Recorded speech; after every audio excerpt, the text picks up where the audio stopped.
Sidak makanan takjil dilakukan oleh Dinas Perindustrian, Perdagangan, dan Koperasi di Kabupaten Muratara. Sejauh ini tidak menemukan zat-zat berbahaya yang dicampurkan oleh pedagang ke dalam takjil. Disperindakkop akan terus melakukan pengawasan serta sosialisasi kepada pedagang agar tidak menggunakan zat-zat berbahaya.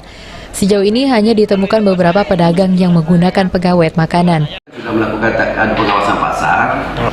Nah, dari beberapa lokasi di Pasar Upit, Pasar Surulangun, Berulo. Nah, alhamdulillah setelah kami pantau lapangan belum ada menemukan yang kira-kira mengandung hal yang berbahaya. Termasuk yang barang kadaluarsa juga kami belum menemukan itu.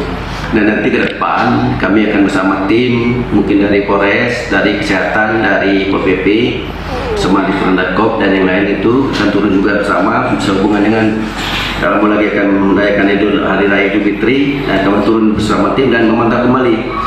Kalau selama ini kan belum ditemukan itu. Kalau sanksinya Pak, kalau memang lagi ditemukan apa Pak? Kalau yang kadaluarsa kita tarik Pak, tarik dan jangan beredar lagi. Dan kita beri surat teguran, tegur langsung dan dua surat tugas dan surat teguran langsung. Jangan sampai kan merugikan masyarakat. Sementara itu, untuk laporan dari BPOM, melalui Dinas Kesehatan tidak menemukan zat-zat berbahaya pada bahan makanan dan takjil di Muratara. Namun jika terdapat akan melakukan tindakan tegas kepada pedagang jika ditemukan zat-zat berbahaya pada makanan yang mereka jual. Adi Arianza, PAL TV.